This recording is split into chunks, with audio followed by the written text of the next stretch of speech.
والصلاة والسلام على سيد الأنبياء والمرسلين وعلى آله وأصحابه أجمعين. أما بعد فأعوذ بالله من الشيطان الرجيم. بسم الله الرحمن الرحيم.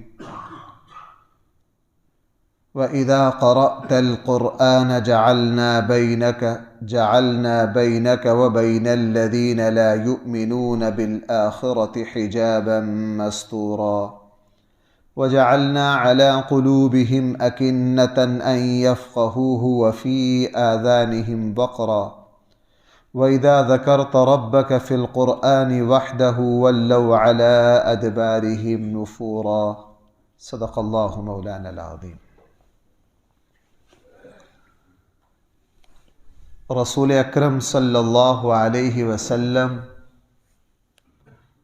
مکہ کی جو زندگی ہے ہر مسلمان کو پتہ ہے کہ وہ نبی کریم صلی اللہ علیہ وسلم کی مشکل ترین زندگی، اس اعتبار سے کہ کافروں کی طرف سے اسلام پر اور مسلمانوں پر بہت زیادہ سختی کی گئی۔ ان میں سے ایک بے ادبی کا یہاں ذکر ہے۔ اس کا واقعہ اس طرح ہے کہ رسول اللہ صلی اللہ علیہ وسلم جب قرآن کی تلاوت کرتے تو ان بدبختوں کا رد عمل بڑھ جاتا ہے۔ رسول اللہ صلی اللہ علیہ وسلم کی توہین، آپ کو تکلیف دینا، آپ کو دکھ دینا پڑ جاتا ان کا۔ رسول اکرم صلی اللہ علیہ وسلم ایک مرتبہ سیدنا صدیق اکبر رضی اللہ عنہ کے ساتھ کھڑے تھے کہ ابو لہب کی بیوی ام جمیل، جس کا نام تھا، حضور کی چچی ہے، عورتوں میں سب سے زیادہ بدبخت ثابت ہوئی رسول اللہ صلی اللہ علیہ وسلم اور اسلام کے خلاف۔ رسول اکرم صلی اللہ علیہ وسلم پر جب سورہ لہب نازل ہوئی، ظاہر ہے یہ اس گھر کے بارے میں اتری، تبت یدا ابی لہب وتب، تو ام جمیل رسول اللہ صلی اللہ علیہ وسلم سے لڑنے کے لیے آئی، چونکہ اس عورت کا خاص ذکر ہے وَامْرَأَتُهُ حَمَّالَةَ الْحَطَبِ فِي جِيدِهَا حَبْلٌ مِّن مَّسَدٍ۔ جب یہ بدتمیزی کے لیے آئی تو سیدنا صدیق اکبر نے رسول اللہ صلی اللہ علیہ وسلم سے عرض کیا، اللہ کے حبیب آپ یہاں سے تشریف لے جائیے، یہ خاتون سب کے سامنے آپ کے ساتھ بدتمیزی کرے گی۔ رسول اللہ صلی اللہ علیہ وسلم نے فرمایا، نہیں، میرا اللہ میری حفاظت کرے گا، میرا اللہ کیا کرے گا؟ میری حفاظت کرے گا۔ رسول اللہ صلی اللہ علیہ وسلم نے قرآن کی کچھ آیات کی تلاوت کی اور یہ ام جمیل آئی۔ رسول اللہ صلی اللہ علیہ وسلم وہیں تشریف فرما تھے۔ اس نے ابو بکر رضی اللہ عنہ سے پوچھا، آپ کے ساتھی کدھر ہیں؟ یعنی اس نے رسول اللہ صلی اللہ علیہ وسلم کو دیکھا نہیں، اور آپ علیہ السلام کو اللہ تعالیٰ نے اس کی نظروں سے اوجھل کر دیا۔ قرآن کریم نے پھر یہ رسول اللہ صلی اللہ علیہ وسلم سے فرمایا، وَإِذَا قَرَأْتَ الْقُرْآنَ جَعَلْنَا بَيْنَكَ وَبَيْنَ الَّذِينَ لَا يُؤْمِنُونَ بِالْآخِرَةِ حِجَابًا مَّسْتُورًا۔ نبی جی، جب آپ قرآن کریم کی تلاوت کرتے ہیں اور یہ کافر آپ کے ساتھ توہین اور بدتمیزی سے پیش آتے ہیں تو ہم آپ کے درمیان اور ان کے درمیان پردہ حائل کر دیتے ہیں، یہ آپ کو دیکھ نہیں پاتے۔ ایسا رسول اللہ صلی اللہ علیہ وسلم کی زندگی میں بہت ساری مرتبہ ہوا ہے۔ غار ثور میں بھی یہی معاملات پیش آئے۔ اللہ جل جلالہ نے رسول اللہ صلی اللہ علیہ وسلم کو پردہ میں لے کے حفاظت فرمائی، اور بہت سارے موقع ایسے آئے کہ اللہ تعالیٰ نے اپنے حبیب صلی اللہ علیہ وسلم کی حفاظت کی، اور اللہ تعالیٰ اپنے بندوں کی اسی طرح حفاظت کرتے ہیں۔ اللہ تعالیٰ اپنے بندوں کی بھائی اسی طرح کیا کرتے ہیں؟ حفاظت کرتے ہیں، خصوصاً وہ مسلمان جن کو دین کی وجہ سے، دین کی اشاعت میں، دین کے غلبہ میں، جہاد میں، دین کو غالب کرنے میں تکلیفوں کا سامنا کرنا پڑتا ہے، وہ قدم قدم پر اللہ تعالیٰ کی طرف سے اس طرح کی مددیں دیکھتے ہیں۔ دوسری بات، قرآن کریم نے یہ ارشاد فرمائی کہ یہ کافر جو ہیں یہ اللہ کی کتاب کو سمجھتے کیوں نہیں؟ اور آج ہمارا مسئلہ بھی یہ ہے کہ ہم حق بات کو سمجھتے کیوں نہیں؟ قرآن کریم نے ارشاد فرمایا کہ رسول اللہ صلی اللہ علیہ وسلم پر جب اللہ تعالیٰ نے اس کتاب کو اتارا تو وہ لوگ جو تعصب اور ضد میں آ جاتے ہیں، بھائی جو لوگ کس میں آ جاتے ہیں؟ تعصب اور ضد میں. تعصب اور ضد کی وجہ سے اللہ تعالیٰ ان کے دل سے حق کو قبول کرنے کی صلاحیت اور استعداد چھین لیتے ہیں. وہ پھر حق کو قبول نہیں کرتے. یہودیوں کے ساتھ بھی یہی ہوا. نبیوں کی اولاد ہے، ساری آسمانی کتابیں ان میں اتری ہیں. انبیاء علیہم الصلاۃ والسلام کی اولاد ہونا آباء و اجداد کی بڑی برکتیں ہوتی، لیکن رسول اللہ صلی اللہ علیہ وسلم کے بارے میں انہوں نے نفرت سے، بغض سے کام لیا. اور نفرت، تعصب، بغض یہ پھر دل پر ایسی جہالت چڑھا دیتا ہے کہ انسان پھر کبھی بھی حق کو قبول نہیں کرتا. اور بعد میں آج تک یہی سلسلہ چلا آ رہا ہے. مسلمانوں میں جو تفرقہ ہے، یہ بات میرے دماغ پر بار بار آتی ہے کہ ہر امت پر اللہ تعالیٰ کی طرف سے کوئی نہ کوئی خاص عذاب اور آزمائش آئی.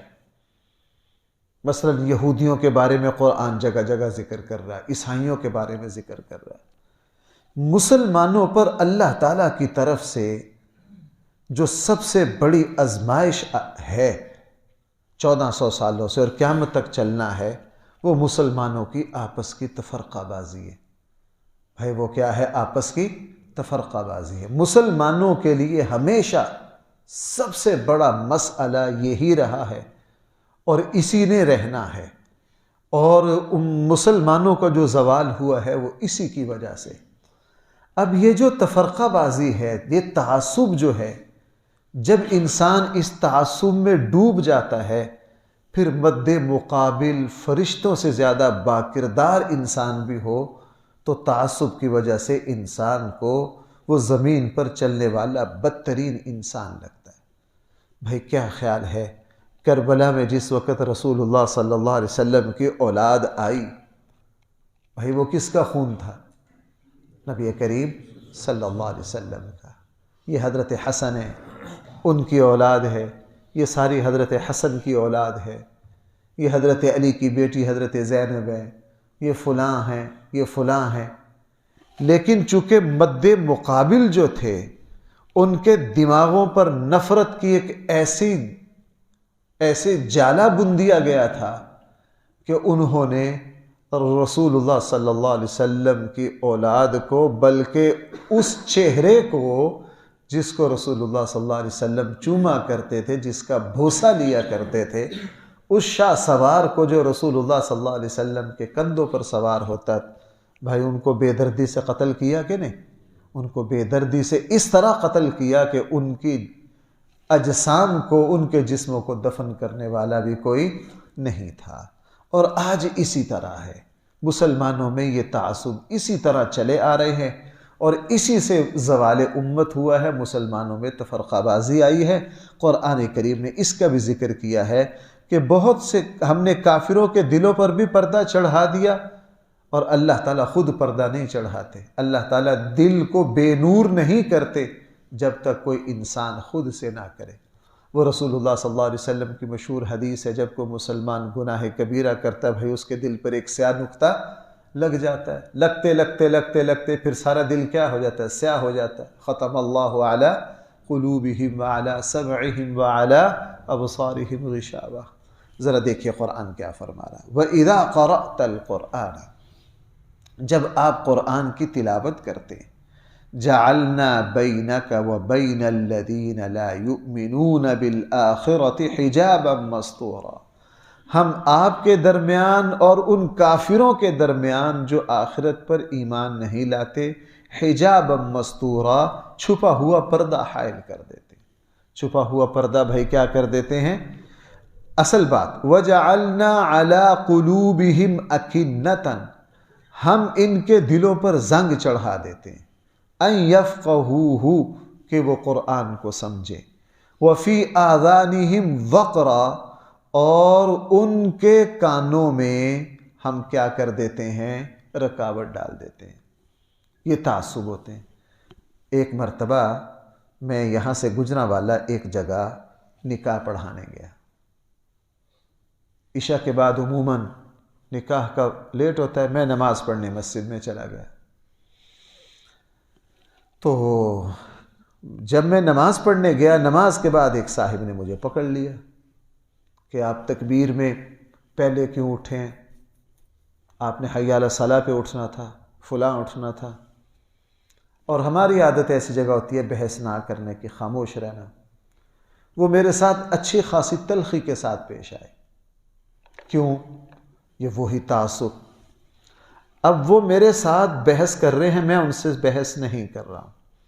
جی آپ نے نماز کے بعد درود بھی نہیں پڑھا، آپ نے یہ بھی نہیں پڑھا، آپ نے کلمہ بھی نہیں پڑھا، فلاں فلاں۔ اتنے میں جو میرے میزبان تھے وہ آ گئے۔ وہ اس مسجد جن کے بیٹے کا نکاح تھا اور وہ مسجد کے بانی بھی تھے، متولی بھی تھے۔ وہ جب مجھ سے ملے، مجھ سے آپ کب آئے، احترام سے جب ملے، تو وہی صاحب جو میرے ساتھ بحث رہے تھے وہ 1 منٹ میں ٹھیک ہو گئے، بہترین ہو گئے۔ اب میں جب وہاں سے نکلا، میں نے کہا انہوں نے پہلے میرے ساتھ بے ادبی سے پیش آئے ہیں، اب ادب سے پیش آئے۔ یہ کس وجہ سے آئے ہیں؟ وہی جو اندر کے پردے، بھائی وہی کیا جو اندر کے پردے، وہی جو اندر کی نفرتیں ہیں، اس وجہ سے۔ بہت سارے موقع پر ایسا ہوا کہ بلا وجہ کسی صاحب نے مخالفت، بعد میں جب کوئی چیز سامنے آ گئی بالکل ٹھیک ہو گئے۔